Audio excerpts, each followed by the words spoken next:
Okay. Warm good morning to one and all.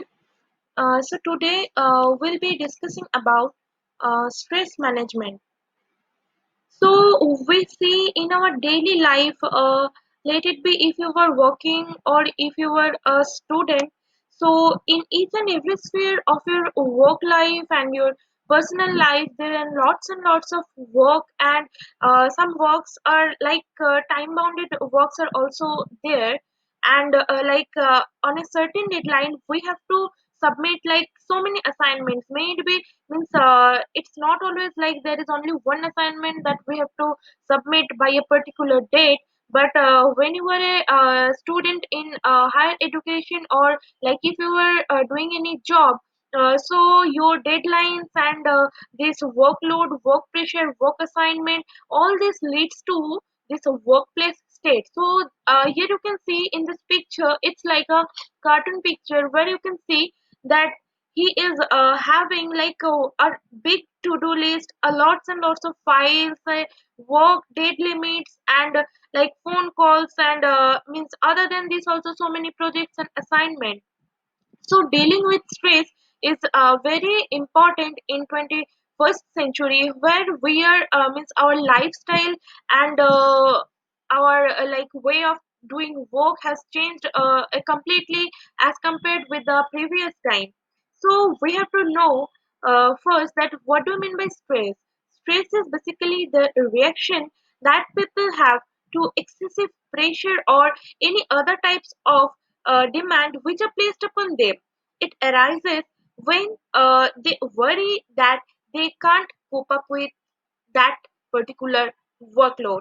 So it's always that when we think mentally that we can't means take up that much of workload, then only it causes a stress in our means body. So we can also say it's an interference that disturbs a person's mental and physical well-being.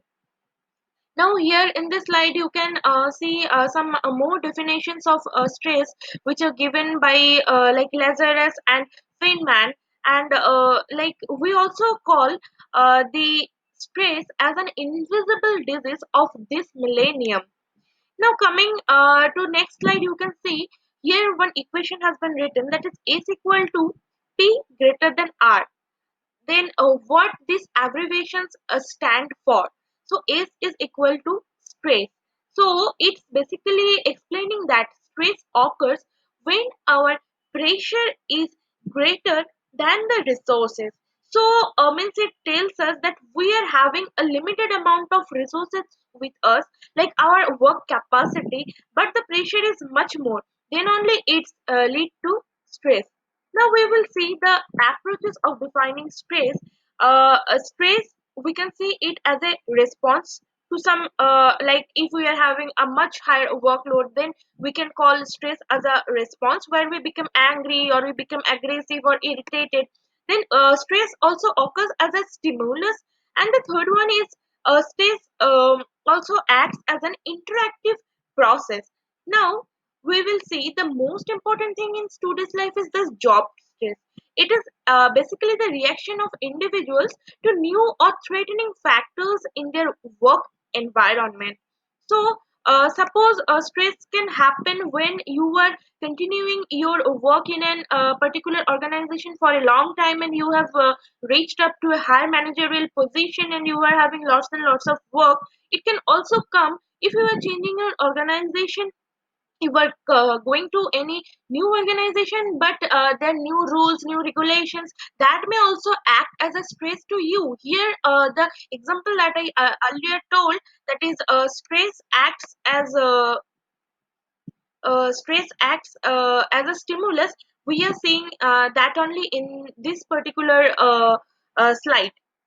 And here you can see, if we consider a block as an individual, then the stresses at the job condition, they are acting upon that individual, and it causes the risk of injury and illness.